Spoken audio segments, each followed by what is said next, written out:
Mesdames, Messieurs, bonjour, ravi de vous retrouver pour cette nouvelle édition du JT Cultures et Marchés. Alors nous commencerons cette émission en évoquant les rebondissements géopolitiques actuels. Nous mettrons ensuite le cap vers l'Égypte, qui est toujours présente aux achats en blé. Nous tenterons ensuite de comprendre pourquoi France Agrimaire augmente son objectif export blé vers les pays tiers. Et enfin, nous évoquerons les taxes à l'export qui augmentent en Argentine.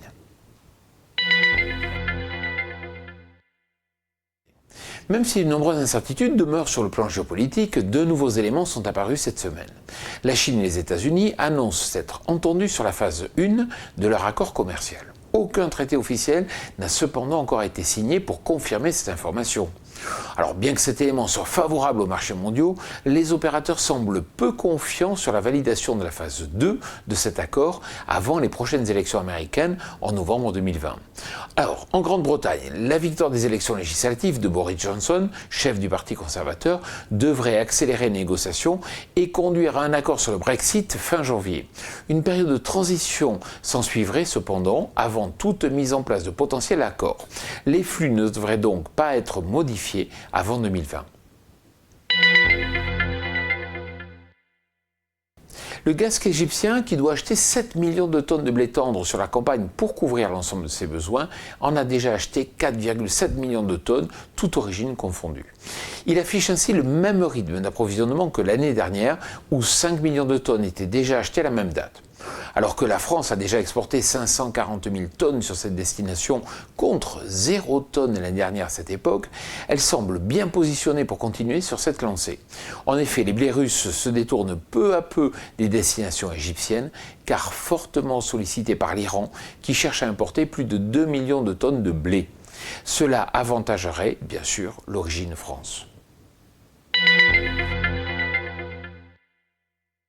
France Agrimaire a augmenté l'objectif export de blé français vers les pays tiers de 200 000 tonnes à 12,2 millions de tonnes. Alors ces objectifs sont ainsi en hausse de près de 26% par rapport à l'année dernière où 9,7 millions de tonnes de blé étaient exportées. La bonne dynamique à l'export actuelle de l'origine française explique cette hausse des objectifs.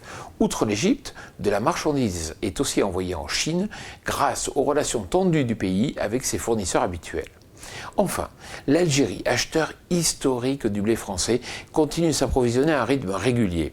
Les grèves des dockers et du fret ferroviaire pourraient cependant entraîner des retards d'exécution. Il faudra ainsi rester prudent et que la grève ne s'éternise pas, sans quoi la bonne réputation française en termes de logistique pourrait être mise à mal.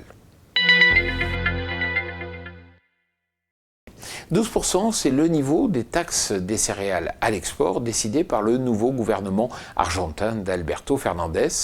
Alors il a décidé d'augmenter ces taxes, voire quasiment de les doubler, puisqu'elles passent de 6,7 à 12%.